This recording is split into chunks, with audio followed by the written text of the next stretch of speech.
Welcome, everybody, to the May 2024 webinar, the Lunch and Learn, as part of the Genius series of Lunch and Learns.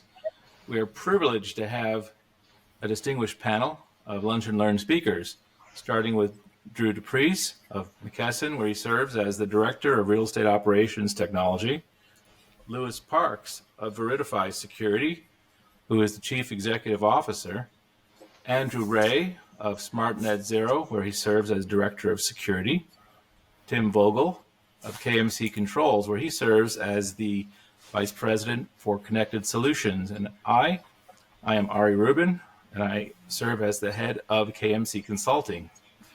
I want to thank everybody. Our topic for today is improving cyber physical security of building automation and other operational technology for retrofits and new buildings. This is a hot topic, and we're hoping that after we do a little round of introductions here to get into some questions and discussion. And anytime during these questions and discussions, if one of you in the audience has a thought that you'd like to either share or a question you'd like to ask, you have the option of posting that in the chat, and hopefully we'll keep track of those. And it may be that we'll get to everyone's question. It may be that we'll have to be very selective based on the topics. But I want to thank you for making time in your day for this webinar. And let's begin. So why don't we go clockwise? It almost looks alphabetical, but Andrew, would you take a moment to share a story about yourself and just let us know a little bit who you are and what brought you to the table? Thank you, Ari, and I really appreciate the invite today. So a little bit background for people listening on Smart Net Zero. We are a specialist developing company that focuses on integrating the cyber physical security world, but also the energy and efficiency world, and that's forming a new form of resilience of the service. And we basically focus on the critical national infrastructure and the supply chain, so it's a really exciting time for us. Myself, I sit on a few number boards for the government, so I sit on one of the national home office based resilience centres. There's 9 of them. I sit on one of them. I also sit as the peer review college for the government's UK research and innovation, and I also sit in one of the working groups for the IoT security and foundation. So it's been a really interesting journey. But yeah, delighted to be here with you, Ari, and the team. And we're privileged to have you. Louis, would you please take a moment? Sure. Hi, everybody. My name is Louis Parks. I'm the CEO and co-founder of Veridify Security.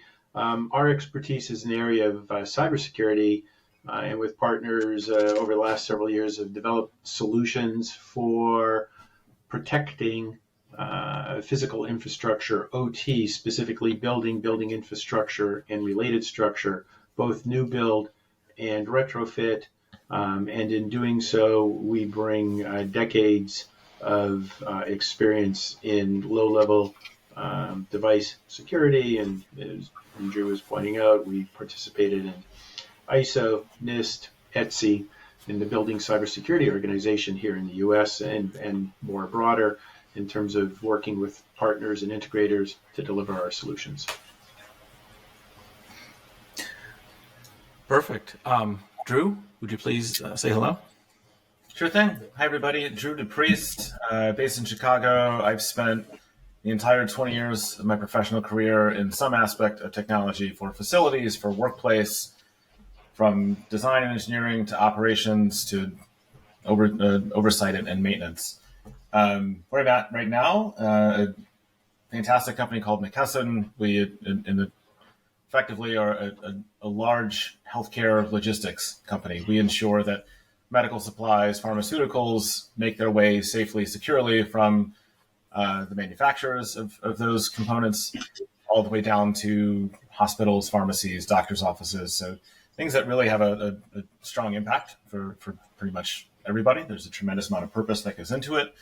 My interest on the topic from an OT cybersecurity perspective really got into it probably 7-8 years ago, just as the rise of remote connectivity for building automation for lighting really started. I had my eyes thrown wide open by a handful of friends in the space around just how easy it can be to break into some of these systems, and then what those downstream consequences and overarching risks look like.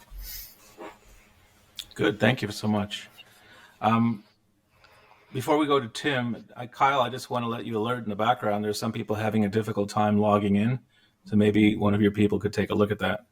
Tim, please introduce yourself. Hi, Tim Vogel, VP of Connected Solutions. As we talk about some of the things that I do at KMC around cloud connected solutions, more and more we've started talking about cybersecurity. And that's both a function of applying the Veridify technology to the marketplace and bringing that as a productized solution, as well as working with partners like Andrew at SmartNet Zero around building and kind of merging together this whole idea of sustainability and security of OT systems, which are particularly vulnerable and but also of great interest for what they can do. These systems that we are securing are critical systems. They are life safety systems, and so being able to secure them isn't just a matter of protecting perhaps the financial side of a business or the data side of a business, but it is also the physical aspect of the safety of the people involved. So been with KMC for about 8 years now, working around telling these kinds of stories about people in the industry, whether it be through podcasts or webinars like this, but then also, trying to get my personally hands dirty around helping with these kinds of solutions. I appreciate that very much. I want to transition here, if you don't mind, gentlemen. First, I want to say that, as you know, this is a 12-month series. These webinars are occurring monthly on the third Friday of each month. And in the first 4 months of this year, we were doing quote unquote introductory or 101 series or level of discussions related to what we're talking about today, but not as advanced. And so this month we're going to go more advanced onto this topic, and we're going to do so for the next 3 months. And then we're going to keep transitioning throughout the year. Starting around September, we're going to go advanced, so honors students only kind of thing, and get into these topics in a much deeper way. So at the end of this webinar, I'll share our topics for next month. But right now, Andrew, I'd like to start with some questions. All of us are obviously keen to keep up with the latest things. We want to understand what's happening in the world. Think of them as demand signals that could inspire us to invent something or to take some action that's good, or helpful even to create value. When you think a little bit about your history, because you're probably, I know we all get around the world and such, but you're probably on the extreme edge of that. When you think about cyber events affecting institutional commercial buildings over the last, say, 10 years, does something come to mind where you go, whoa, that shouldn't have happened. There must be something we can do about that.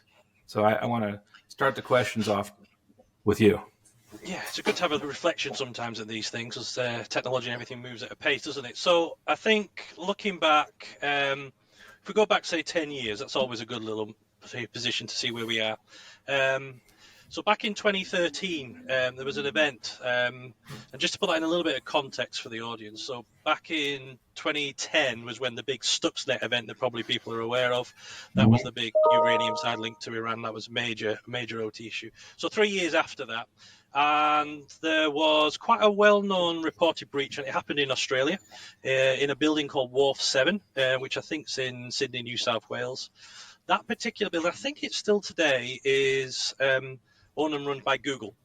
So not an insignificant technology company, as you imagine. And basically, they had this operational hub that was going, and these two security researchers, I'll remember the name, Terry McCorkle and Billy Rios, I think I pronounced their names.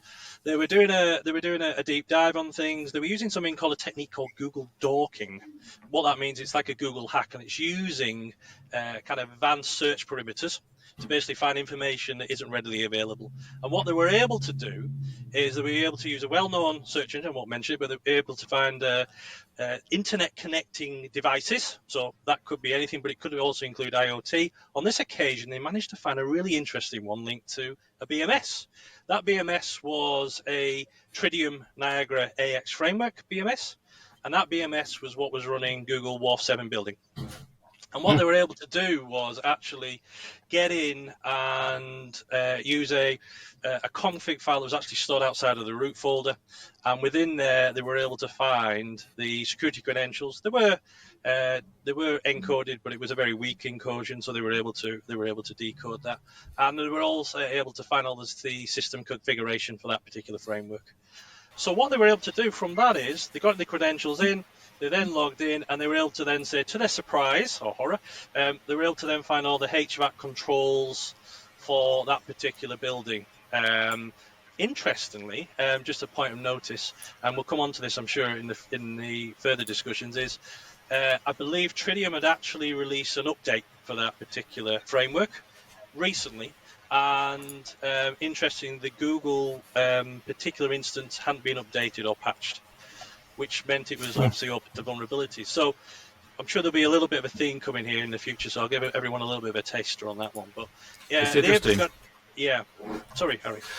No, I was just thinking it's interesting. I want to get back to you in a moment, but I was just thinking, Tim, you and I were having a discussion recently, and we were talking about an event, a Johnson Control event. If I recall, something to the tune of Secure. Does that ring a bell? Mm-hmm. Yes. That's recent. That's just this week. So how do you compare? First of all, could you describe that event a little bit, and then compare and contrast perhaps what we learned since Andrew's event he described? Yeah. So it's always easier. It's always easy to pick on the big guy in the room. Johnson Controls is certainly a large vendor, but I'm comfortable talking about this because we don't have a competing product for it. But what Secure 9000 is it is a physical security access control security camera platform. And what happened is they reported to CISA or CISA that they had this vulnerability, and essentially what was happening was Windows credentials were being logged into a pretty open log file that would be easy to gain access to if someone were to gain access to the system. And so, critical vulnerability with a low threshold of being able to take advantage of it. Really, the way to fix it then was to delete that log file and to upgrade the firmware. So as Andrew's talking about upgrading firmware, really the main reason for us to bring this up is because that is a perennial issue throughout all building systems, is updating firmware. Typically, you would only update firmware if there were operational reasons to do so. I am experiencing bug A in version X, and so I need to upgrade to version Y so that bug A is no longer present. But often what happens, as is with many firmwares and softwares, new bugs are introduced. And so there was an inherent risk in updating firmware just for the heck of it, because who knows what sort of billable hours you're asking for at that point when something else stops working or your rooftop unit isn't running like it should because it upgraded firmware and fixed an issue perhaps you were already working around or whatever it is. So the biggest thing about bringing it up is that it could happen to the big guys, to the small guys, and upgrading firmware is just not kind of a lever that people pull all the time. In IT, it's same way that you don't always upgrade, but I feel like the muscle to do so on the IT side of the house is much more there and in place. Whereas in OT, not so much at all. I'd love to hear Drew's perspective. Drew, you represent a massive end user with decades of existence. I think you're almost, 180 years old as a company, something in that range. It's hundreds of buildings all over the world. Two questions, really. When you think about the experiences or the events that occurred that described by Andrew and Tim, and some of the let's call it protocols for updating, whether it's firmware or anything else, what is normal today for let's say companies in your sector? And I don't want to put you on the spot to be talking about yours in particular, but what's normal, and what is let's call it 99th percentile performance, where you're just smoking away everyone's protocols. For us and for others that I talk to in the space, I mean, normal is finding the balance of operability from a remote perspective, especially as you get to a larger global portfolio. You have to be able to get into your own systems. At the same time, especially at an enterprise scale, and this goes for any major company, being able to do it securely. A lot of the things that Andrew's talking about with the Wharf scenario, that was all through open source tooling. In the search engine, he's referring to different scanning platforms like Nmap, my favorite, that's who I'm repping today. These are all things you could find online for free and download and just learn how to execute a command line terminal. So I think a lot of what I'm starting to see more and more out in the space, and some companies are leading it themselves, some are engaging the market to help them get there, is really leaning into more of an IT and CISO mindset when it comes to managing OT systems. So the basics of just having an inventory and setting up some sort of autonomous scanning on corporate networks, which enterprise IT has been doing forever. I mean, they can tell you every managed switch, what ports are active, which ports are down, where we've got different VLANs in place. Right. That concept is very new to the facilities world, but it's starting to get there where, we have a full visibility of what devices we've got, Sure. what their firmware rev is. So when things do happen, we know where to look to solve problems. All inventory. But are there certain systems, and again, I don't want to create any troubles, but are there any systems that are higher priority? I mean, of course, the subtitle there is, are there any systems that are more vulnerable and you want to somehow protect them more so? Just thinking about my broad experience of the last 20 years, it depends on the asset type. In terms of equipment itself, anything is a possible point of entry or a threat vector. So if it's an energy meter, if it's a chiller plant controller, anything that's IP based, to me is something that needs to be looked after and hardened. I'm kind of comparing and contrasting, say, a data center from an office building versus a warehouse. Just in those examples, all three require, depending on where they're located, cooling during the summer.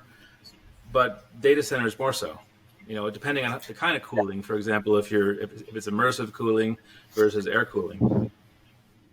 Yeah, I think there's two ways to look at it. So either the downstream impact of a bad actor getting into, I would consider public utility, so electric, gas, water, telecom. That's your hypercritical, and that's where we're starting to hear some stories of nation states trying to get into those systems. And then just below that, pharmaceuticals, hospitals, pharmacies, the things that people rely on a daily basis for healthcare. Data centers in there as well. So either being offline, being down in any of those facilities has an immediate public impact. In the same vein, if for some reason you're not managing your networks well, you're not segmenting out your operational devices from your business networks and databases and lakes and warehouses, it's not impossible for someone to come in on a BMS device and then traverse laterally and go find, we found credit card data, we found finance data. Now we can lock up the rest of your network with ransomware and ship us $80 million in Bitcoin and we'll give it back. So it's the asset type, and then it's within those facilities how you're segmenting out those different networks. It makes perfect sense. I'm trying to imagine being inside Lewis's head right now. We're going to hear about that in just a moment. But when you think about a zero trust network and apply the NIST standard to that, Lewis, I'm thinking, wow, if all these different asset types, whether it's in Australia or whether it's in Irving, Texas, and everywhere in between, if they could have the kinds of edge protection, it seems like we could know and stop. And I'm curious what your opinion is on that.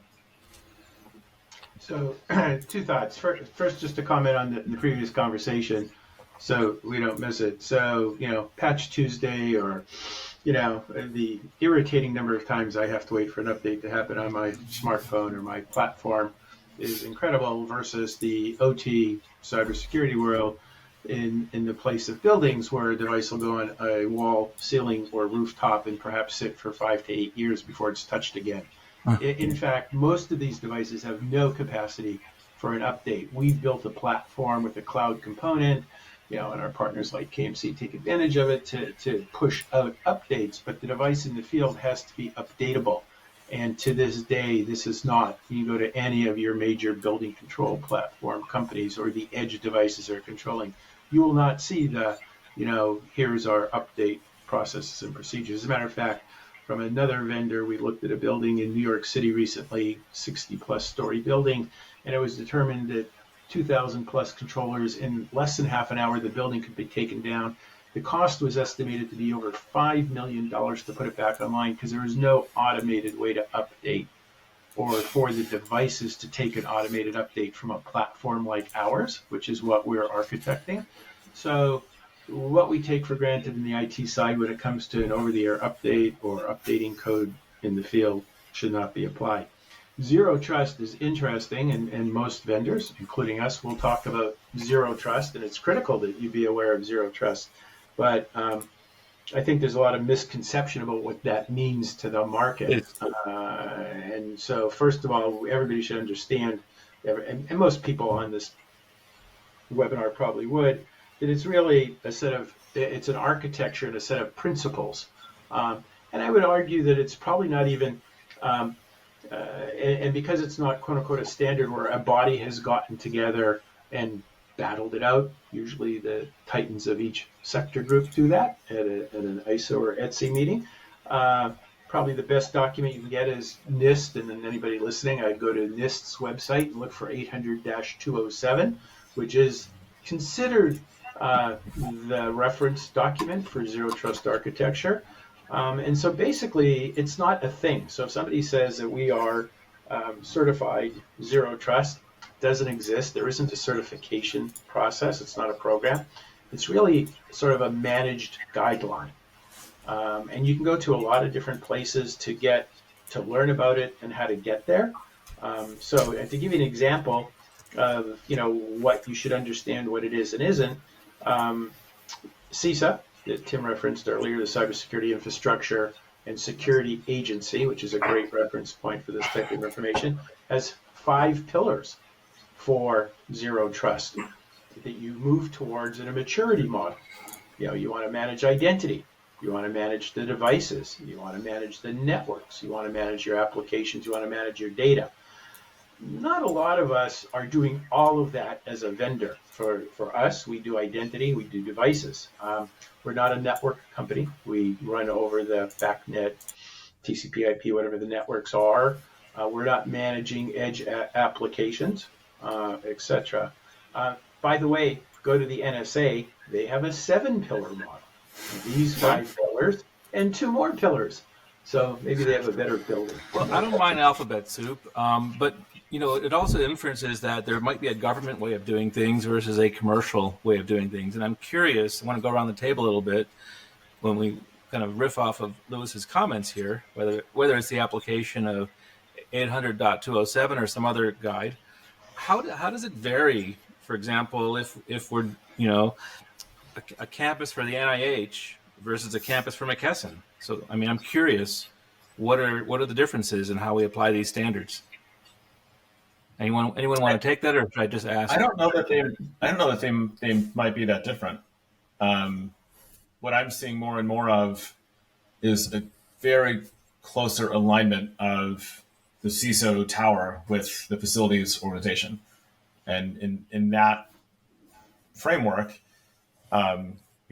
any tools that your facilities team rolls within all of OT will have to meet whatever your enterprise company is following. I can't imagine, and I can't speak for McKesson or others, but I can't imagine it strays that far from what has been publicly documented. I know a lot of people look at NIST as the standard, if it's zero trust, if you roll in Beyond Corp. CISA has free training online as well that I started putting my team through, which is specific to industrial controls, but it's close enough. They mentioned BACnet in one of the online courses, so it all applies. To me, it feels like if it's good enough for the federal government, who are defending daily to the tune of thousands and thousands of potential intrusions, it's probably good enough for, a small business all the way up to a large enterprise. Well, I was going to actually Go ahead, say Andrew. on that. Yeah, sorry. So just to follow on that, I guess, and I'll come a bit more from a kind of a UK-centric perspective. So we've definitely seen the higher level, the higher tier companies really start investing, really starting taking note. Yes, they're aligning to standards, whether it's the NIST cyber assessment framework or 882, the various ones we could rattle off. What we have seen, though, is there still is a disconnect in the smaller companies that are within their supply chain. So when we've been going in, there is still a knowledge gap. They're just starting to get their head around IT cybersecurity, let alone OT cybersecurity. Their biggest concerns is keeping their machines available, keeping the productivity going. The fact that these controllers potentially are so old that they don't even have vendor support that's not been existing for 20 years hasn't been a major concern to them, because their thing is about throughput and getting it out there and building things, machining things, etc. So I think there is definitely, in the smaller chains, definitely challenges. We've also seen it at local governments. So again, national governments are just starting to bring up the topic of OT, security and resilience. Right. They're seeing a lot of the nation states, but actually local government are still needing a lot of guidance, a lot of help. There's still a lot of generalism. So I I'm just definitely seeing think there's a though knowledge pressures on budgets though. I mean, you Massively, think yeah. about some of the cycles with commercial real estate, depending on your asset class. Obviously, if you have a commercial building in a major metropolitan area somewhere in the world, it's different than say, a data center. They're data centers, in my opinion, are somewhat insulated, right? They are critical facilities by definition. So, I'm curious, Tim. You service a lot of these areas. You do a lot of work with schools. You do a lot of work with retail and hospitals. Do you see a difference? Do you see a gap in how these are applied? These standards are applied, and some of the updates to firmware.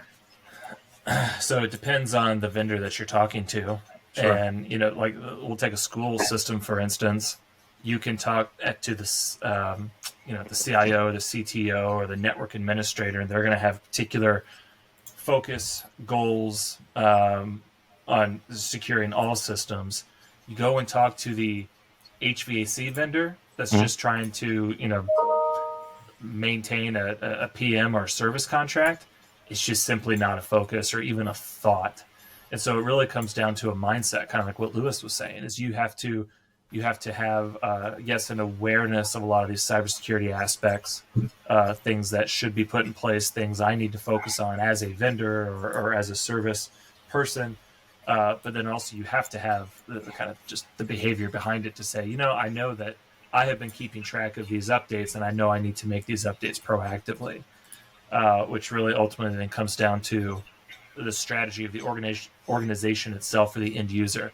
You see, and again, I think this is changing, but I've heard a lot of conversation around disaster recovery. Mm-hmm. So what are we going to do after an event happens? And it's like, that's really great planning. Right. What about preventing it, though? What's the PR strategy, right? Yeah. And then just sort of leave it to IT to figure out the rest. Right. Now it's like, okay, now there's a process and a procedure that we can just continually work back to say that we're yes, we're doing intrusion detection. Yes, we're doing intrusion prevention. Is that enough so that now we never have to use our disaster recovery plan? Well, that's the idea. And That should be the KPI, again, right? through the stack, there's always a group of people focused on that, but you got to do it throughout the entire stack of vendors, suppliers, and stakeholders. I'd love to hear Lewis's perspective. Lewis, I mean, you could tell the audience here, you just came from an important federally sponsored or quasi-government sponsored event. What did you learn there? Maybe you can bring to this moment.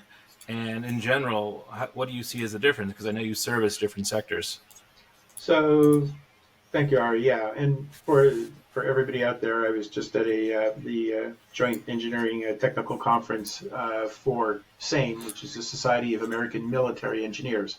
So, significant Department of Defense, U.S. Attendance, 2,000 plus people. So, just one comment to the environment on Tim's part. There is a bit of a problem here in the mindset of the IT CISO thinking and IT departments versus OT and what we're doing in running buildings here. It's one thing to have a billing system go awry and be impacted that you can't charge for a prescription, or perhaps HR can't put out a report for a few days because the server needs to be taken offline. It's a whole different world if the HVAC system for your operating rooms, in the case of the event I was at, a warfighter event where two significant buildings supporting fighter jets that needed to get into the air were impacted by a nation state attack. Wait, So can you go into more detail? This is piquing my interest. well, I don't know how much detail I want to put out on all of this as we sat there with everybody, but Booz Allen led a training session, let's just say an interactive session with all of us to input as to, so what should we be doing here? And I'm just quickly sharing that my personal opinion is that you're already losing if your issue is how do I message this out to the world that, the billing will catch up, you will get your prescriptions, or you will get your paycheck eventually, whether it was through a paid ransomware or whether it was a wholesale replacement of all the network, as one city did in the U.S. So that's where I am. I think that where these different places are, I think there's also a hurdle here that was brought up that cybersecurity is a big, tough place. Not everybody has the benefit of having Drew on staff and the resources that they have for IT and cyber. So to Andrew's comment about medium and smaller businesses, we walk into a 40-story building in Midtown Manhattan. They do not have an IT staff or a cyber staff. They have a person there who's making sure the elevators are running and the bathrooms work. And they let the fire department in every 90 days for an inspection. Right. So But that's they the outsource reality. it, though. They outsource it. They have some system integrator. They have someone doing the maintenance. I Yeah, assume. and then they have an IT group who say, there's a firewall on the network. We're good. We're done. And we all know firewalls have been around for 30 years, and we know where cybersecurity and cyber attacks have gone in 30 years. Well, Sometimes the same firewall for 30 right. years. I was going to say, going back to your comment, Andrew, earlier, where have things come in 10 years? Could I still go in using? Could Drew go take a walkabout in Sydney and use that tool he likes to use and just pull up the same IoT devices and stop them from working? I think that presents a big opportunity, right, for service providers to go down that path. Yeah, no, absolutely. Are you saying stress testing? Stress testing, yeah. I mean, to go. I've known friends who have done this in the past, who, not necessarily from an OT perspective, but I've heard stories of a team that was hired to effectively pen test a facility to carry a USB stick into the front lobby and see how many people working behind the front desk will actually plug it in and say, hey, I found this outside. It may belong to a tenant. Somebody plugs in the flash drive, malicious script runs, and within 5 minutes, the team in the van down the street owns the building. I think the other thing I would say is in the last 10 years, the route to entry for people attacking buildings and stuff has changed significantly. So when you look back 10, 15 years, historically, attackers were a bit more, the skilled individuals that had deep knowledge of the networks and things like that nature. Now, more and more, actually, with the technologies that's being created, it's a lot easier to carry that out. There's a lot of services. You don't even need to have the technology backgrounds anymore and the understanding to actually be able to gain access. So what you've done is you've made the problem still the challenge, where you're getting older and older kit, legacy stuff that didn't have security in mind when it was first produced. It wasn't even going to get it close to the security silo at the point it was produced, to a point where you basically have attackers today, very limited capabilities, basically then can run successful cyber attacks in their house or in their bedroom or wherever they're operating from. So that challenge has gone in to a point now where you're getting into OT. Through productivity, we need to connect it, we need to get smart, etc. However, you are bringing different worlds together at different paces, which is going to mean there's going to have to be a sizable shift, or we're going to have some very serious challenges. Well, everyone seems to want to connect their building, not everyone, but most people seem to feel the pressure to connect their building to the cloud. And I'm curious, Tim, I know you spend a lot of time with this, with your connected solutions. Do you think that, this is obviously a dangerous question, but should every building be connected to the cloud? No, not every building should be connected to the cloud. I think some buildings, again, with their critical nature, particularly DoD facilities, with air gaps, or we've talked a lot about war today. But I think those buildings necessarily need to be off.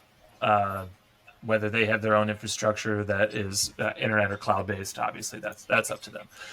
But I don't think a lot of IT people, when they look at OT systems, if they're in charge of the connectivity side, will say absolutely no cloud-based connection at all, period. Or you can go cellular. And it's like, well, that's almost worse. But they don't realize that. All they see is, well, it's not connected to my IT network. Mm-hmm. So it's a siloed mentality, I think, at times. There's ways to do it that's obviously more secure, and those are the kinds of things that we would advocate. There's tools that you could use, but also it's one of the things of, if you want to connect to the cloud, make sure that system is secure, but also go defense in depth and look at something like, this isn't an advertisement, but something like Veridify that's going to secure the OT system as it is. So you go into that a little bit more, like, for example, you say essentially applying good enough. So that's the inference is a standard. So does it go back to the standards already referenced on this discussion, or something else you're thinking of? There's going to be policies and procedures that are in place from an IT standpoint. But then again, going back to what is the mindset and the pillars that you have put in place for your OT system for your particular use case. I would not say that broad brush, there's always dangers in that. I would not say that an auto dealership needs to have the same level of security as a pharmaceutical manufacturer or even a water treatment plant. Mm-hmm. There's different use cases there. So you have to kind of build up and utilize the pillars that make the most sense for your end users and tenants. Sure. I'm hearing, for example, from some over the last 3 months about semiconductor fabrication facilities, especially those in countries where you have a neighbor who is a belligerent, who would love to either have your recipes to make chips, especially AI chips, or would like to disrupt your ability to make AI chips because it suits their agenda. So you would expect those facilities to maybe not be hardened like the Pentagon, but be pretty difficult to penetrate. I think the other thing as well, I would add, Ari, to maybe the conversation for others to consider is Yeah. the other thing with the issue with OT is the level of number of unstandardized protocols that it runs, which is different in terms of the IT world. So you would have things that are running Modbus or BACnet or EtherCAT or whatever it is, depending on those industries. All of them will have different levels of security posture you need to consider. So if you're looking and managing a building, not only have you got to consider the devices that you've done and you segment and you patch, etc. What protocols are you running? How are you going to protect some of them? Because a lot of them aren't designed with security in mind. So that's another level on this conversation that, IT has managed to standardize a lot of its stuff. OT still has dozens of OT protocols that are out there and are highly challenging to try and secure. Yeah, go ahead. I was just going to say, in a minute, we're going to transition to a couple questions, but please continue. I was just going to make two quick comments to tie back to, I think, where Andrew started earlier, and I think it's important for the audience. There's a cost to all of this, and there's only a certain number of people who can bear that cost, or entities that can truly bear that cost. So even, Ari, when you brought up the chip, there is a program in the U.S. called the Trusted Foundry Program, run by the Department of Defense to ensure their supply chain is secure for all the silicon that comes into it. I don't know if the products I get at Best Buy in the U.S. Are all, coming from a trusted foundry. I think not. They usually have some very long foreign names when I look at my Wi-Fi platform after I put them on, where they come from. Oh, Louis, I'll tell you what. I was on the phone with the former chief information officer, and prior to that, CIO of one of the largest public companies on the planet. And without mentioning names, his team was asked by him to test a device that was being used for real-time translation. So if you're having a conversation in language A and someone on the phone or the call is on language B, so in real time you could you could wear this and it would translate. It turns out, using his tools, and he does provide what are called managed services to some of these mid-level companies now in commercial real estate. It was phoning home. It was phoning home. I won't say what home, but it was every few seconds it was phoning home and sharing what I learned. imagine. No, it was shocking. I saw the scripts. It was truly shocking to me. It was so in your face. Like, we're doing this, and there's nothing you can do about it because we have a popular product. So I'm thinking about those scenarios where I walk in, Drew, to your lobby, and I pick up a USB device, and I try to do a pin test, and wow, So what would happen in your lobby? What would the security guard say? Oh, thank you, Ari. Yeah, we'll plug that right in and see who this belongs to. Before we go to questions, one other point I just wanted to make. So we just got the documentation to do a fairly mundane, run-of-the-mill building on a Army base, and the guidance document for the HVAC system is 123 pages regarding the cybersecurity. Wow, Good. So then, Yep. I kind of like that though, Lewis. I think that's a sign of the times. Well, it might be a sign of the times. I'm not sure what private sector entity who is not, in the Fortune 500 Right. can take just for the HVAC system 125-page guidance document, not for the system network and how to do HVAC, just the cybersecurity for the system HVAC. I mean, to that, Lewis, I've just now started to hear this year the concept of cyber commissioning for OT systems. So no, it's not just functional anymore. We're going to do an active pen test once you're done, and you have to meet that spec. I mean, to your point, like, you've got to have the funds and the budget to spend that, but there, at some point for certain facilities, there's going to be a value to it. Yeah. Drew, I'm hearing some of that's occurring even at the design phase using a digital twin. I don't know if are you all into that yet? Cyber commissioning at the design phase? Still looking at what's out there. I have friends in other companies who are starting to lean in there as well. Certainly there are guidelines that can be just boilerplate into a spec. Even the simple things, right, of checking default passwords on systems that go online and not But installing. I'm talking even before there's a brick moved or supply chain tapped. I'm talking about when it's just a BIM model. Listen, we have a question from a person named Alex. Let me say, and you can all see it. I'll read it out loud though. Good afternoon. To what fundamental requirements can you can recover a building after a natural cause, such as a seismic, tornado, etc., or a human after war? So he's asking the question generally: how can you influence these solutions for the fundamental requirement of sustainability? I assume resilience is also inferred. So let me go to, let's see. Lewis, you're probably closer because you've seen an RFP recently. What's your response? So we've had some of these discussions both with building entities and consultants.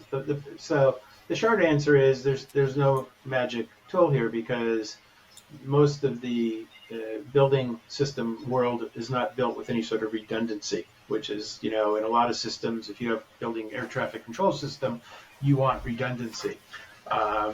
Nuclear subs and fire systems, you want redundancy. We've actually had this discussion recently where we've been asked to provide redundancy or a fail-over capability. So if something fails, maybe because of a tornado or seismic, that there'd be failover.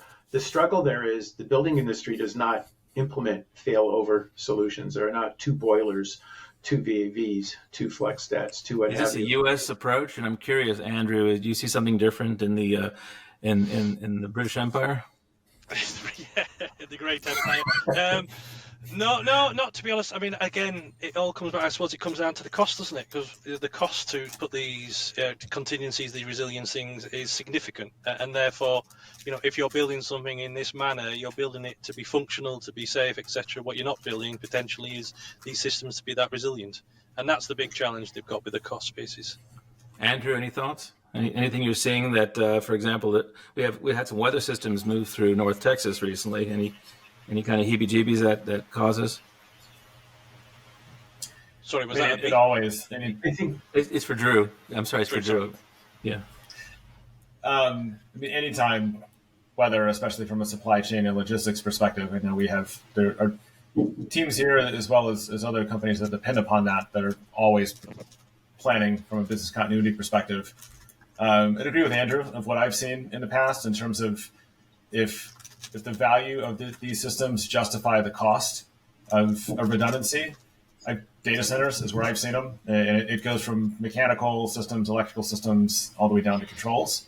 I've had to install and deploy 2 different head panels for a chiller plant before that have to communicate back and forth at all times and know what each other's doing, because that particular facility was so high value from a revenue perspective, they could not afford to lose control of cooling for more than an hour, targeting downtime of like 5 minutes. But I think some of that in the critical space contractual obligation, like if you're committed to 5 nines, that includes cooling and power. It's not just the power side. So if the juice is worth the squeeze, Sure. Yeah, it's out there. Well, Drew, you got the last word. I was going to give it to Tim. He had a drop. I will say, first of all, thank you to everybody. I know your time is valuable. Secondly, I want to say that our next event is scheduled for the 21st, which is also a Friday next month. And it'll be about comfort management systems and the integration of building level, campus level, and portfolio level. So the idea is keep going to the next level of sophistication on this topic, and we'll learn more together and create more value. So thank you very much, everybody. Thank you. I appreciate your time and wish you a safe and enjoyable weekend. Take care, everyone. Thank you. Likewise. Bye now.